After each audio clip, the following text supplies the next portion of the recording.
Hey, what's going on, guys? My name's Colin, and this is the first episode of How to Edit Like RiceGum. So in this episode, I'm going to be showing you how to do the slide transitions. They are also commonly used by TWAP. He edits for Phase Banks and Phase Adapt. So I'm going to hop right into it. So first thing you're going to need to do is get two of your clips and put them end to end, so like this, or end to start, end to beginning, so that they go like that. You can do it pretty easily. Just put both of them in and then drag them to the end or whatever. Then what you want to do is get the plugin Motion Tile. It is free with After Effects.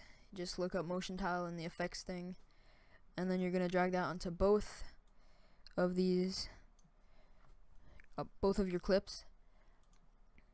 And now in the effect controls for each clip, you're going to want to put the output width to 700 and the output height to 700 too. And then also click mirror edges. What this does is it stops it from becoming a black screen if you drag it too far, so it just mirrors the edge like that. So you're going to put that on both of your clips.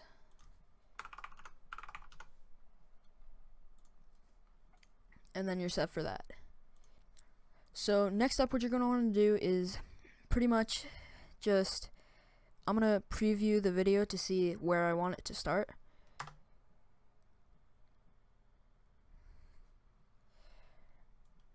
Alright, so I found that about in between there is pretty good for me.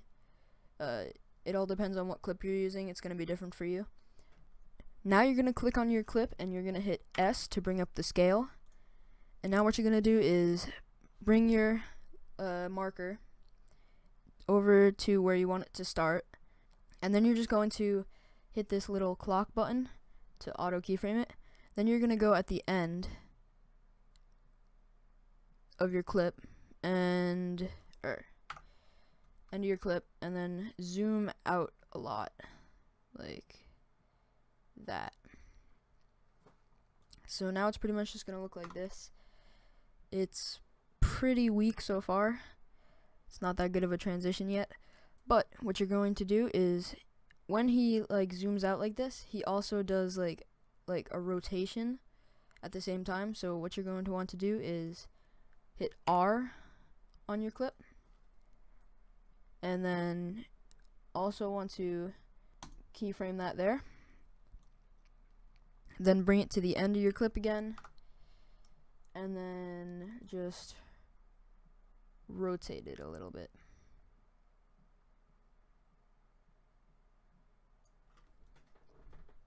So I'm having a little bit of a problem here because there's some black showing on the edges and I don't want that, so I'm gonna zoom it in a little bit more. Yeah, that's good. Like that. You can zoom it out a bit less if you really want.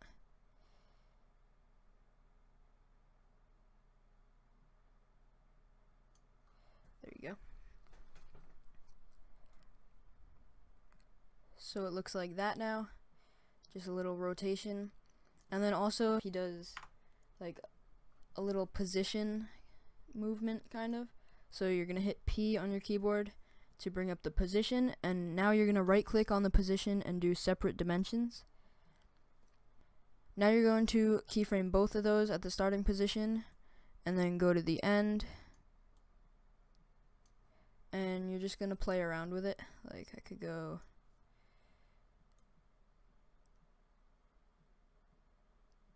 this way, or actually this way, and then up a little bit.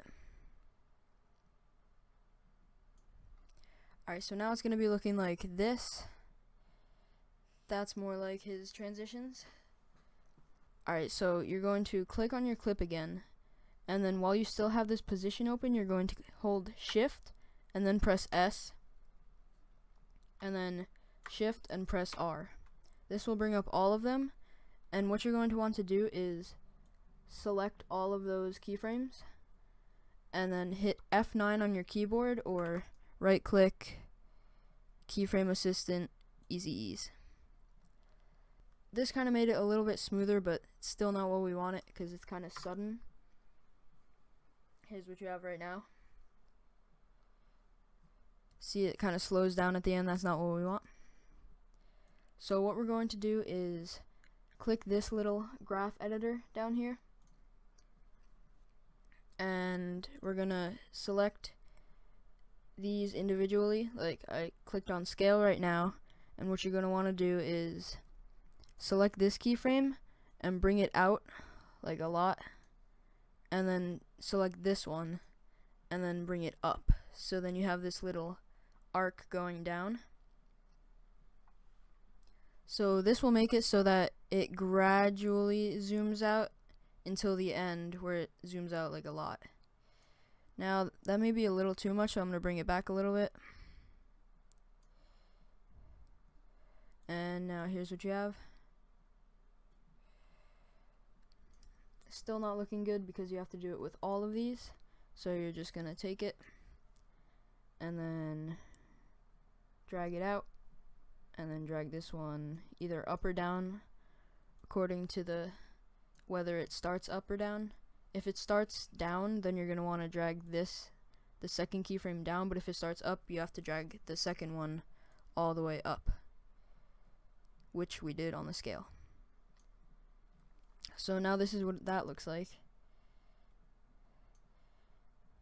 Still a little bit weird, so I'm going to lessen that a little bit.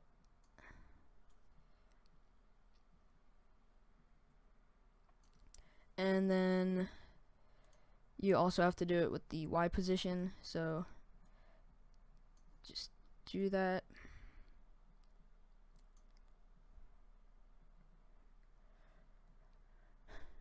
And then finally you have to do it with the rotation, so you're just going to select the keyframes, drag them out, drag this one down since it's on top. And now this is what it should be looking like right now.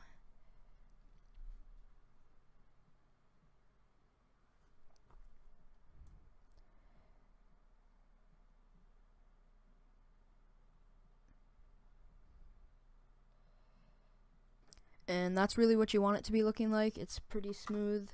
It starts off slow and then gradually gets faster. That's what we want. Now you're going to get out of the graph editor right here, and now we're going to start working on our second clip. So just go to your second clip, the beginning of it, and then find where you want to end it. I'm going to end it relatively fast because it looks better when it ends fast. So I'm going to end it right there. And then we're just going to take the position, Shift S for scale, and then Shift R for rotation. And again, you have to separate the position.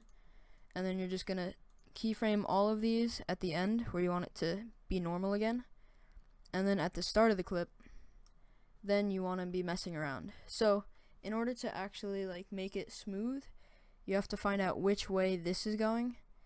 So as you can see, his head is going to the right.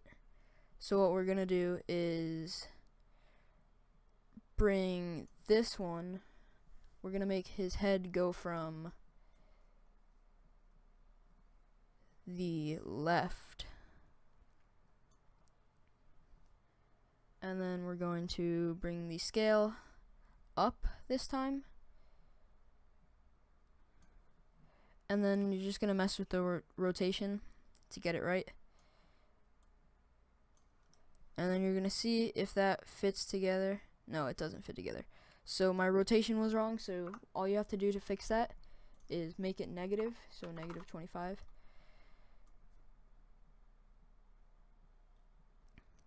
So now it looks like this. That's really what you want. So now what you're going to do is select all those keyframes again, keyframe assistant, easy ease, and now you're just going to select all of them individually and do the same curve that we did in the last one.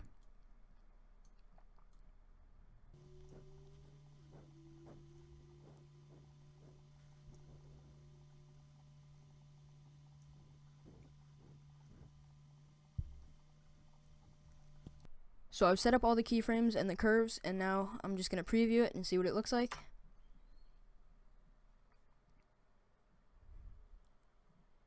So that is what we wanted. It's smooth transitions to that, but I think there's not enough, it's not zoomed in enough at the start, and there's not enough rotation.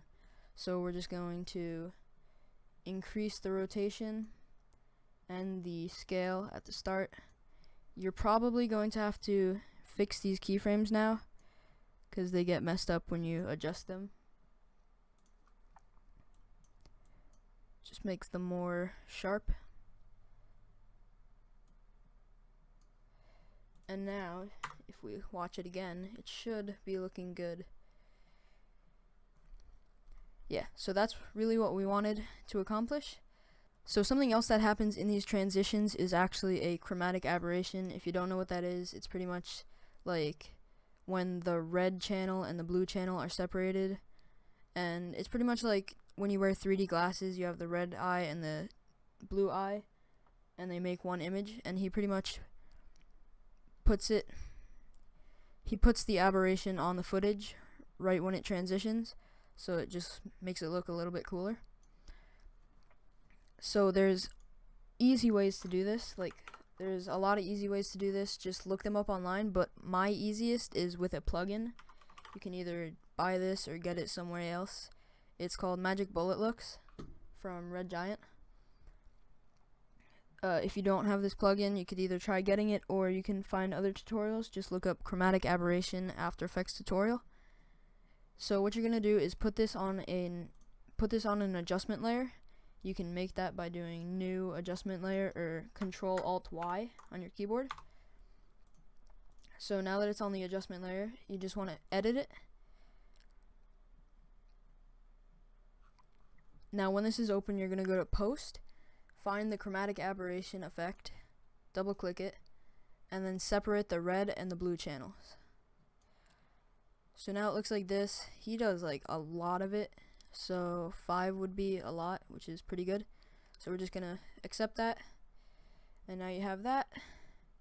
And what you're going to want to do is make it so that it's not in the whole clip, but like keyframe the strength at 0 at the start of the transition, and then move a few frames forward and put it to 100, and then go to the end of this, go a few frames forward,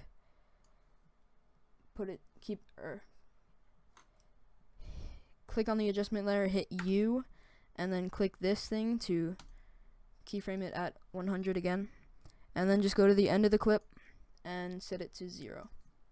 So this is what your final product should be looking like. This is going to take a little bit to render just because of that added color.